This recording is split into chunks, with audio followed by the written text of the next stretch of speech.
Hey, what's up guys? It's Brad here, in case you couldn't tell from the intro.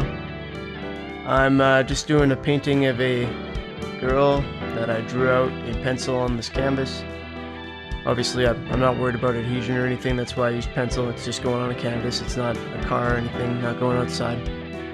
Really, the only reason I'm recording a voiceover for this is because the music I'm using for the background is just awful. I'm clearly not very good at recording yet. Hopefully that will change in the near future, but for the interim I figured I'd just annoy you guys with my voice. So, as you can probably tell, I've started with the red here. I'm just trying to get the facial features defined and cover up all the pencil marks that I made when I was drawing it out. This red has a lot of pink in it, a lot of white in it to make it kind of pink. I'm just trying to build up the mid-tones to begin with, and then I'll come in with a higher color value after, more of a pure red, to get the details and the stronger definition in place, essentially. So even though at some point here I'm sure it'll look like I've overdone it a bit with the shading and wrecked it, it's just that I'm using this lower color value paint, so by contrast it'll look fairly light at the end. So don't get all worried about it. I'm sure I do end up ruining it, but that's not how. It's mostly just because I'm not that good at painting. Anyway, now I've kind of got the features for the face laid out.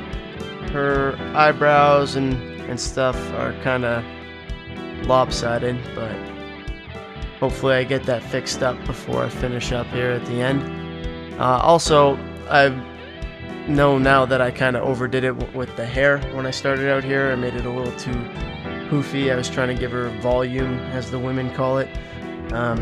Gave up on that concept, so later on I go in with the background color and get rid of that lump so she doesn't look like she has a brain tumor. Right now I'm just basically kind of filling in the hair, and then I'll get back to work on the important stuff hopefully at some point here. Maybe give her some collarbones.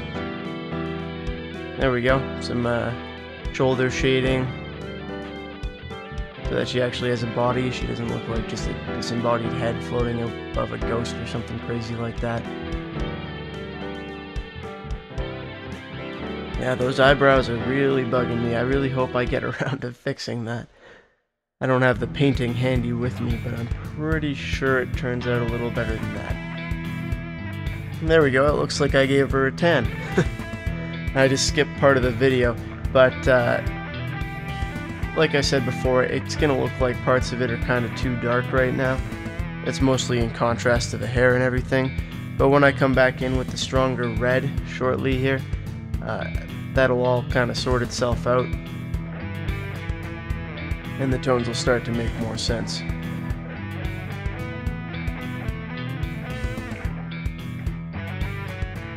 Once again, I'm using the freehand shield to keep the hair separate from the face and from the shoulders and everything like that.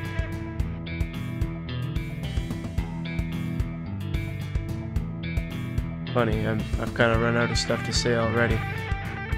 So I guess I'll just keep doing a narration and stating the blatantly obvious. So, yep, just using that freehand shield to protect the face while I shade in the hair. I think now I'm getting into a slightly redder red, if that makes any sense.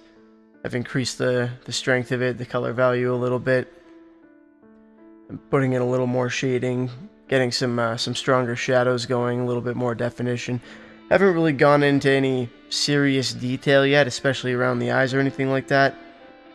That's mostly because I know it's not going to show anyway. I got to move on to the stronger colors before I can get that to really work, which I'll be getting to shortly, I think. I don't know. I watched this video once before I tried to do a voiceover on it, so I'm not really sure what's coming up. I'm kind of winging it as I go here.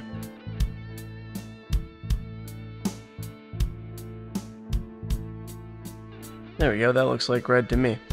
Alright, so now starting to put in a few more of the details. You can see getting in around the eyes, doing the nostrils and the line through the mouth. kind of getting them to actually look like they've got some strength to them. And there it is with a lot more red involved, a lot more in the hair and everything like that. Actually have some definition in the eyes. It's kind of tough to tell through this this camera, especially at this distance, but I'll throw in a picture at the end and you guys can kind of see what I ended up with when all is said and done here. I end up doing a little bit of a space background on it just to fill up the extra white space, essentially.